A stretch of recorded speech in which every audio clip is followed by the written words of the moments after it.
बच्चों, आज हम लोग विलयन का अगला टॉपिक पढ़ेंगे। टॉपिक होगा हमारा गैसों का द्रव में विलयन।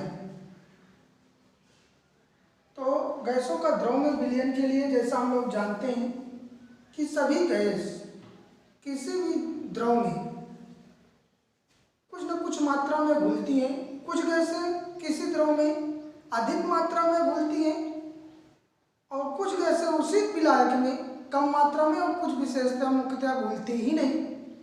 तो इस तरह से गैसों की विलेयता भिन्न भिन्न होती है भिन्न भिन्न विलायकों में। जैसा कि जल में, उदाहरण में अगर जल में अमोनिया सबसे ज़्यादा घुलनशील है जबकि हीलियम सबसे कम घुलनशील है।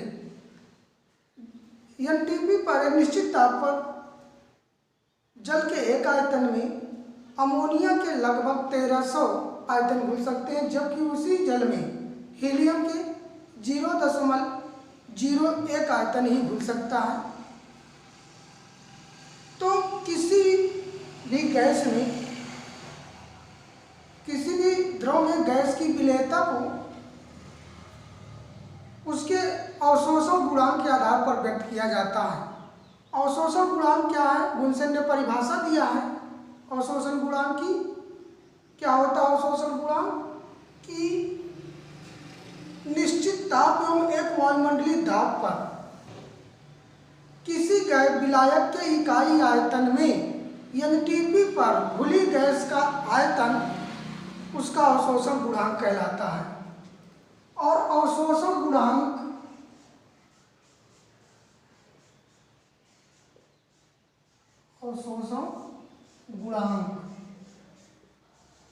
को हम अल्फा से प्रदर्शित करते हैं। अवशोषण गुणांक की परिभाषा से क्या हुआ, हम मान लेते हैं कोई गैस निश्चित दाब पर किसी गैस का आंशिक दाब P है। आंशिक दाब कितना है? आंशिक दाब P है और विलायक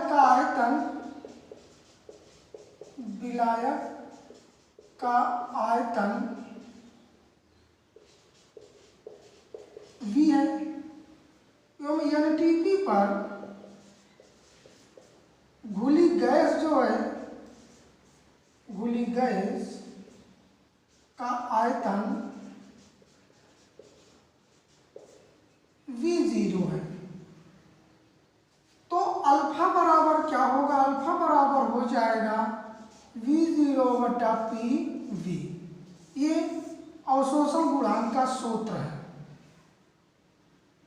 अब हम लोग देखेंगे कि अवशोषण गुणांक अर्थात गैसों की द्रव में विलयनता को प्रभावित करने वाले कारक कौन कौन से हैं। यानी गैस की द्रव में विलयनता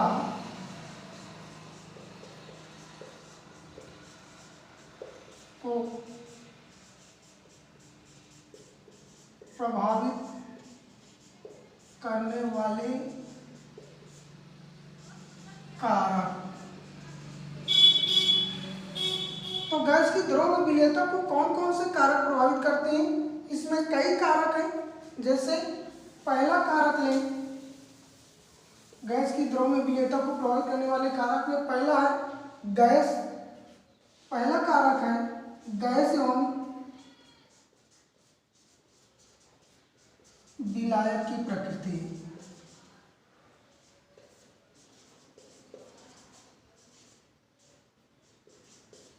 विलायक एवं गैस की प्रकृति में क्या है कि ऐसी गैसें जो शीघ्रता से द्रवित होती हैं वो उनकी विलयनता किसी भी विलायक में अधिक होती है।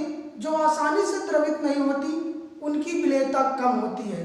इसी प्रकार विलायक की प्रकृति के अनुसार देखें तो जो विलायक किसी गैस से क्रिया कर लेते हैं उनकी विलयनता अधिक होती है और जो क्रिया नहीं करता विलायक किसी गैस से, उस गैस की विलयनता कम होती है। तो जो आसानी से द्रवित होने वाली गैस है जैसे ammonia, sulphur dioxide, carbon dioxide, ये सभी गैसें, इनकी सबकी विलयनता बहुत अधिक होती है। तो समझ गए होंगे कि जो गैसें आसानी से द्रवित होती हैं उनकी विलेयता अधिक होती है, जो गैसें आसानी से द्रवित नहीं होती उनकी विलेयता कम होती है। अब दूसरा कारक क्या है? दूसरा कारक है ताप का प्रभाव। ताप का प्रभाव, ताप का प्रभाव में क्या है? क्योंकि किसी भी गैस की द्रव में विलीनीकरण की क्रिया ऊष्माक्षेपीय क्रिया है।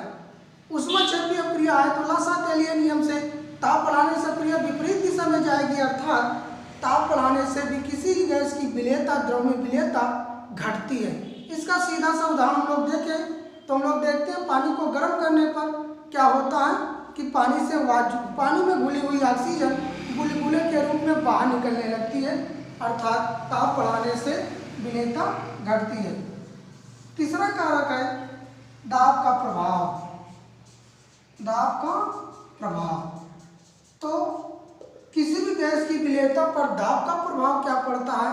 दाब के प्रभाव को व्याख्यात करने के लिए विलियम हेनरी ने 1805 ईस्वी में एक नियम दिया जिसे हेनरी के नियम से जाना जाता है। तो अब हम लोग देखेंगे हेनरी का नियम। यह नियम बहुत ही इम्पोर्टेंट नियम है परीक्षा की दृष्टि से, इससे न्यूमेरिकल्स भी बनती हैं। तो पहले हेनरी नियम का कंसेप्ट बिल्कुल क्लियर समझ लें, क्या होता है हेनरी नियम। तो हेनरी नियम कॉपी में नोट करें अपने कि स्थिर ताप पर किसी भी गैस के निश्चित आयतन में विलेय गैस का द्रव्यमान गैस के दाब के समानुपाती होता है, जिसके साथ वह विलायक साम्यावस्था में होता है। अब माना किसी विलायक के इकाई आयतन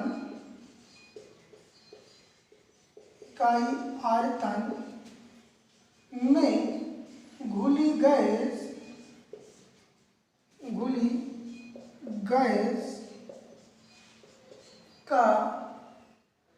गैस का आयतन, घुली गैस का द्रव्यमान यम तथा गैस का दाब, गैस का साम्य दाब P है। तो क्या हो जाएगा हेनरी के नियम से? तो हो जाएगा यम समानुपाते P, या कर सकते हैं यम बराबर Kp, जहाँ K क्या है? जहाँ K एक नियतांक है। ठीक, अब यदि गैस के विलेयता, जो गैस की विलेयता द्रव में उसकी विलेयता को मोल प्रभाज के रूप में दिया गया हो, तो हम जानते हैं कि किसी भी गैस का दाब उसके मोल प्रभाज के समानुपाती होता है। ठीक, तो यदि गैस का मोल प्रभाज मोल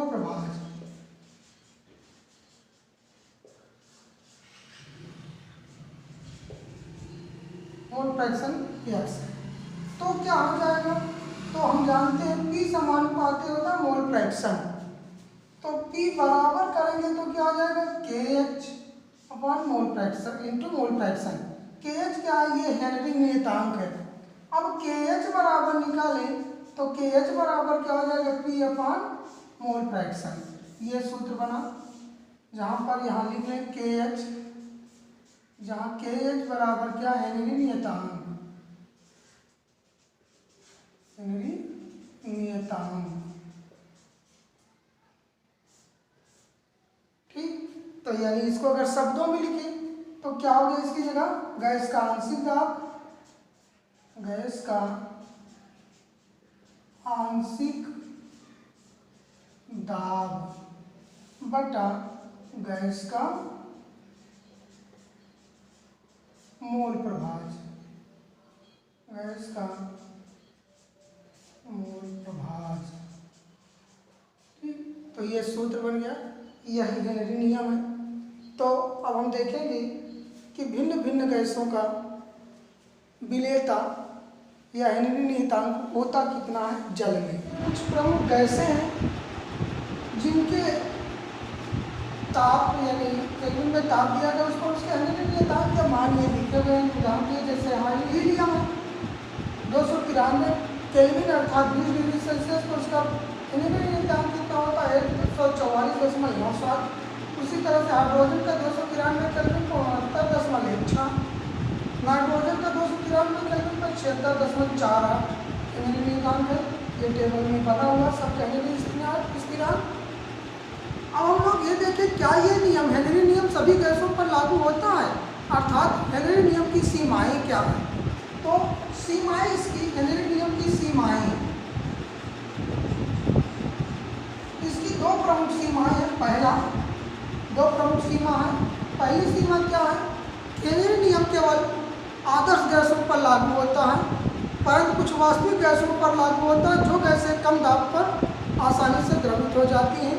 उन गैसों पर भी हेनरी नियम लगाया जा सकता है, लेकिन मुख्यतः यह नियम किसलिए है, आदर्श गैसों पर लागू होता है। दूसरी सीमा क्या है कि आदर्श गैस के अतिरिक्त हेनरी नियम उन गैसों पर लागू नहीं होता जो आसानी से विलायक के साथ क्रिया कर लेती हैं। तो ऐसे में उन गैसों पर भी हेनरी नियम लागू नहीं होगा। तो ये था हेनरी नियम। हेनरी नियम परीक्षा की दृष्टि से बहुत इंपॉर्टेंट है। हेनरी नियम संबंधित सारी बातें अच्छे से याद रहे और इससे संबंधित न्यूमेरिकल भी आगे